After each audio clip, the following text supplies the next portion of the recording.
Yeah, good morning, students. Today in this video lecture, we shall be discussing about the paper pattern of bookkeeping and accountancy for class 12 Maharashtra board for the year 2021. This year, all the boards have reduced the portion. The paper pattern has also undergone some changes. I am discussing with you the paper pattern for Maharashtra board for bookkeeping and accountancy for the year 2021. The duration will be of 3 hours and the total marks are 80 and the total marks will be 80. Question number 1 has undergone the main change. Previously you were asked 5 questions and you have to answer 3. This year the major change is in the objective part of the question. You will be asked 5 objectives from the 10 sub questions given here. So out of these 10 you may be asked any 5. मैं वापस से repeat कर रहा हूं बच्चों, इन 10 questions में से आपको कोई भी 5 क्वेश्चंस पूछे जाएंगे और इस साल के लिए आपको उन 5 में से कोई भी 4 का जवाब देना है. मैं वापस रिपीट कर रहा हूं, इन 10 क्वेश्चंस में से कोई भी आपको इन 10 क्वेश्चंस में से कोई भी 5 आपको पूछे जाएंगे और उन 5 में से आपको 4 का जवाब देना है. हर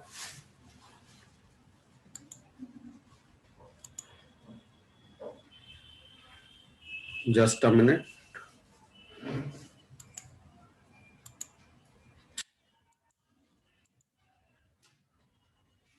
हर क्वेश्चन के लिए 5 मार्क होंगे, तो टोटल 4 into 5 20 मार्क्स का ये पहला ऑब्जेक्टिव क्वेश्चन होगा. आपको 5 क्वेश्चन कोई भी पूछे जाएंगे, 5 में से 4 का जवाब देना है. एक क्वेश्चन के 5 मार्क, तो टोटल 20 मार्क. अब अपन डिटेल में देखते हैं, हर क्वेश्चन को डिटेल से देखते हैं. पहला आपका चूज द करेक्ट ऑप्शन या जिसे एमसीक्यू भी बोला जाता है. ये 5 क्वेश्चन आपको पूछे जाएंगे. ये किस तरीके से होते हैं ये मैं आपको डिमॉन्स्ट्रेट करके आपकी बुक में से ही बताता हूं ये किस तरीके से आपको पूछे जाएंगे. एमसीक्यू इस तरीके का आपको पूछा जाएगा, जैसे फॉर एग्जांपल ये आपकी महाराष्ट्र बोर्ड की बुक का पेज नंबर 50 आपके पार्टनरशिप फाइनल अकाउंट के पीछे क्वेश्चंस दे रखे हैं. एमसीक्यू जैसे select the most appropriate alternatives from the following. पहला एग्जाम्पल डिस्कस कर लेते हैं. When there is no partnership agreement between the partners the division of profit take place at dash ratio. और आपको 4 ऑप्शंस दे रखे हैं. इन 4 में से आपको करेक्ट ऑप्शन चूज करना है. तो इस पहले वाले का आंसर, जब कोई पार्टनरशिप एग्रीमेंट नहीं होता है तो जो पार्टनर्स हैं वो इक्वल रेशियो में अपना प्रॉफिट शेयर करते हैं. तो आपका इसमें होगा ऑप्शन ए को आप चूज करेंगे और इस सेंटेंस को दोबारा लिख देंगे. तो इस तरीके से टोटल आपको 5 क्वेश्चन पूछे जाएंगे और हर क्वेश्चन का 1 मार्क होगा. टोटल 5 मार्क का आपको ऑब्जेक्टिव ये बन सकता है. फिर next, give one word, term या फ्रेज. उसका भी अपन एग्जांपल देख लेते हैं. अब जैसे person who form the partnership form, तो जो पर्सन पार्टनरशिप फॉर्म को फॉर्म करते हैं उनका क्या नाम होता है? तो इसका आंसर है पार्टनर्स. क्या है? पार्टनर्स. तो आपको वो लिखना होगा. ये 5 क्वेश्चन इस तरीके के अलग अलग चैप्टर से 5 क्वेश्चन आएंगे. हर क्वेश्चन का 1 मार्क होगा, टोटल 5. फिर ट्रू और फॉल्स. यहां पे इस साल से आपको ट्रू और फॉल्स तो बताना ही बताना है, उसके साथ आपको रीजन भी देना है. ये 2 पूछे जाएंगे और एक क्वेश्चन का 2.5 मार्क है. तो टोटल 5 मार्क का 2 क्वेश्चन इंटू 2.5 मार्क ईच, तो आपका टोटल 5 मार्क का ट्रू और फॉल्स. अब देखते हैं, जैसे है अपन देखते हैं सेकंड एग्जांपल देखते हैं. Profit and loss is a real account. आपको बताना है ये ट्रू और फॉल्स है और रीजन भी देना है। तो रियल अकाउंट का मतलब क्या होता है? इट रिप्रेजेंट असेट, ये अपन ने 11वीं क्लास में पढ़ा है, it represent asset. Profit and loss क्या रिप्रेजेंट करता है? या तो इनकम को रिप्रेजेंट करता है या एक्सपेंसेस को रिप्रेजेंट करता है। तो ये रियल अकाउंट नहीं है, इसका आंसर होगा false. Nominal account, it is a nominal account and nominal account represent income और एक्सपेंसेस। तो आपको ये रीजन देना होगा। फिर तीसरा आपका है फाइंड द ऑड वन। ये ऑड वन किस तरीके से होगा अपन एग्जाम्पल में देखते हैं। ये अपना एग्जाम्पल है, आपको 4 वर्ड्स या 4 टर्म्स दिए हुए होंगे। एग्जाम्पल देखते हैं, wages, salary, royalty, import duty. इनमें से एक जो है वो वियर टाइप का है।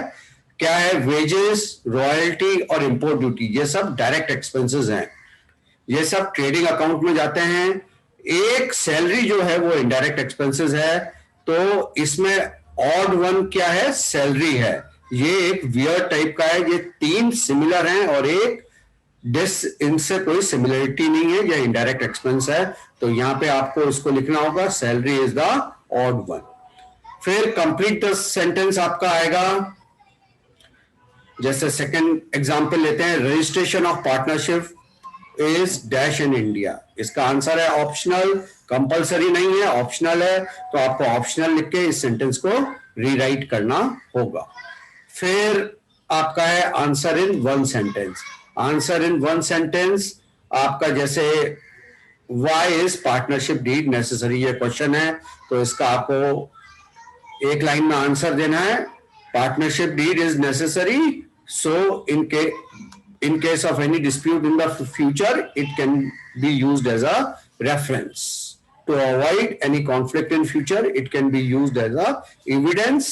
तो इसलिए पार्टनरशिप डीड नेसेसरी होती है। उसके बाद एग्री और डिसएग्री। एग्री और डिसएग्री भी अपन देख लेते हैं। Current account always shows a debit balance. देखिए करंट अकाउंट का क्रेडिट बैलेंस भी हो सकता है और डेबिट बैलेंस भी हो सकता है। तो ये जो स्टेटमेंट है इससे अपन एग्री नहीं करते हैं, बिकॉज इसका केवल डेबिट बैलेंस नहीं होता है, इसका क्रेडिट भी हो सकता है और डेबिट भी हो सकता है। सो केवल आपको लिखना है we disagree with the statement. उसके बाद कैलकुलेशन। कैलकुलेशन का आपको इस तरीके से, जैसे अपन इसको ले लेते हैं थर्ड वाले को, insurance premium is paid for the year ending 1 सितंबर 2019 अमाउंटेड टू 1500 रुपीज। 12 महीने के लिए जो ईयर एंड हो रहा है 1 सितंबर, मतलब जो अगस्त में ईयर एंड हो रहा है उसके लिए आपने 1500 रुपया दिया।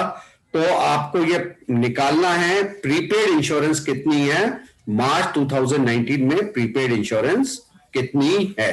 तो इसके लिए अपन एक्सेल शीट की मदद लेते हैं। देखिए आपने कितना 1500 पे किया है 12 महीने के लिए। अब आपको क्या निकालना है कि अप्रैल मई जून जुलाई अगस्त 5 महीने की आपने इंश्योरेंस को प्रीपेड करा है। तो 1500 डिवाइडेड बाय 12, एक महीने की इतनी हुई, तो 5 महीने की कितनी होगी। अब आपको एक महीने का जो इंश्योरेंस है इसको मल्टीप्लाई करना है 5 महीने से, तो आपका 625 जो है वो प्रीपेड इंश्योरेंस हो गई। आपको लिखना होगा 625 इज द प्रीपेड इंश्योरेंस। तो इस तरीके से आपको 5 स्टेटमेंट कुछ कैलकुलेट करने के लिए दिए जा सकते हैं और हर कैलकुलेशन का 1 मार्क है। Specimen of bills of exchange, ये बिल्स ऑफ एक्सचेंज के चैप्टर में से आपको स्पेसिमेन पूछा जा सकता है। फिर है complete the table. Bill of exchange के चैप्टर में स्पेसिमेन आप लोगों को पढ़ाया है और उसमें से कुछ भी आपको कोई स्पेसिमेन बनाना पूछा जा सकता है। Then we have complete the table. अब जैसे सेकंड एग्जांपल लेते हैं अपन, 8000 इनकम है, ये मिसिंग है एक्सपेंडिचर, सरप्लस 4000 है। देखिए इसको अपन अपने एक्सेल शीट में सॉल्व करते हैं। 8000 आपका क्या है, इनकम है, 8000 आपके इनकम है, एक्सपेंडिचर आपको बताने रखा है और सरप्लस आपका 4000 है। ये आपकी इनकम है और ये आपका क्या दे रखा है, सरप्लस दे रखा है।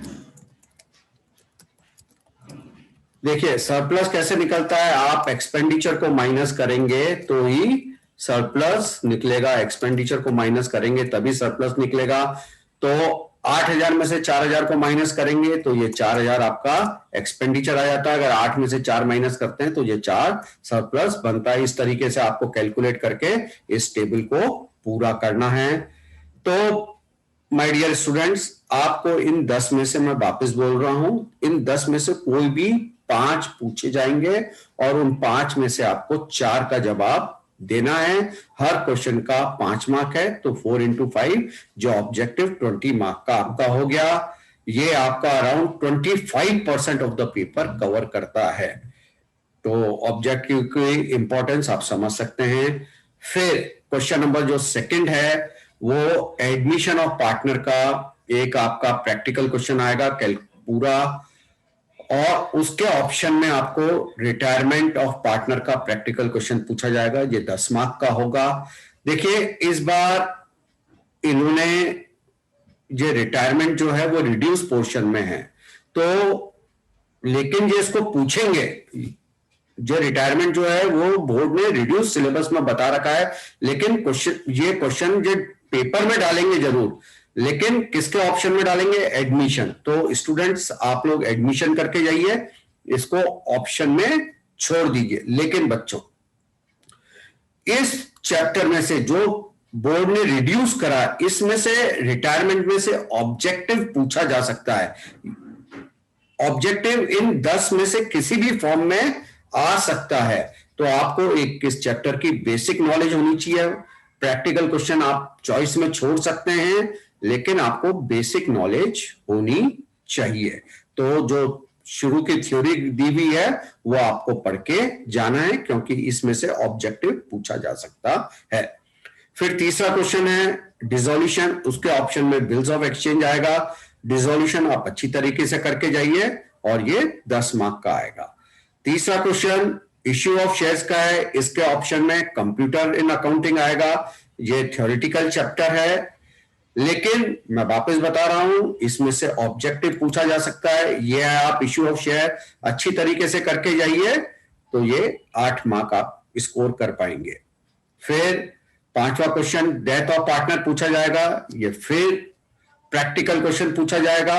इसके ऑप्शन में एनालिसिस ऑफ फाइनेंशियल स्टेटमेंट, इसमें से क्वेश्चन थ्योरी का भी बनता है और प्रैक्टिकल का भी बनता है। ये एग्जामिनर की चॉइस है, वो इसमें थ्योरी पूछता है या प्रैक्टिकल पूछता है, लेकिन ये आप छोड़ के जा सकते हैं क्योंकि आपको ये डेथ ऑफ पार्टनर पूरा मिल जाएगा। तो एडमिशन, डिसोल्यूशन, इश्यू और डेथ के आप चैप्टर करके जाते हैं तो इनके ऑप्शन की तरफ आपको ध्यान देने की जरूरत नहीं है, लेकिन इनमें से थ्योरी ऑब्जेक्टिव पूछा जाएगा तो थ्योरी एक बार आप पढ़ के जाइएगा। और इसमें से जो प्रैक्टिकल एक्सपेक्ट का एक आध नंबर का, जैसे ड्यू डेट है या फिर रिटायरमेंट ऑफ पार्टनर में गेन रेशियो वगैरह कुछ कैलकुलेट करना या न्यू रेशियो कैलकुलेट करना, वो पूछ सकते हैं। तो ये आपको आना चाहिए क्योंकि ये ऑब्जेक्टिव में पूछा जा सकता है। फिर माय डियर स्टूडेंट्स, ये 2 क्वेश्चन कंपलसरी हैं। Final account of not for profit concern, ये 12 मार्क का आएगा। इसके मैं आपको करीबन 22 लेक्चर्स मेरे यूट्यूब चैनल पे मैं लोड कर चुका हूं। पूरी आपकी महाराष्ट्र टेक्स्ट बुक के सारे इलिस्ट्रेशन और 5 साल के प्रीवियस क्वेश्चन पेपर को मैं सॉल्व कर चुका हूं। प्रीवियस 5 to 6 ईयर के प्रैक्टिकल सम्स को सॉल्व करा है। तो ये आप देखिएगा, not for profit concern 12 mark का है। उसी तरीके से final account of partnership form, इसमें भी मैं आप लोगों को करीबन 20 वीडियो लेक्चर्स बना करके भेज चुका हूं, जिसमें पास्ट ईयर के क्वेश्चन पेपर भी हैं और आपके सॉल्व इलस्ट्रेशन भी है महाराष्ट्र टेक्स्ट बुक के। तो ये दोनों चैप्टर मिला के करीबन आपका 37% कवर करते हैं। आपका 37% सिलेबस कवर करते हैं। तो इन दोनों चैप्टर को ध्यान से पढ़िएगा। सब करीबन 40 से ज्यादा वीडियो लेक्चर यूट्यूब चैनल पे मैं आपको भेज चुका हूं। तो स्टूडेंट्स अच्छे से पढ़िए और अच्छे नंबर लेके आइए। और इस बार it is a corona period, तो वैसे भी कुछ ज्यादा टफ क्वेश्चंस आप एक्सपेक्ट मत करिए, पेपर एवरेज ही होगा। रीजनेबल मेहनत करके आप अच्छे नंबर ला सकते हैं। So I extend my warm wishes for your good numbers. Thank you for watching this video.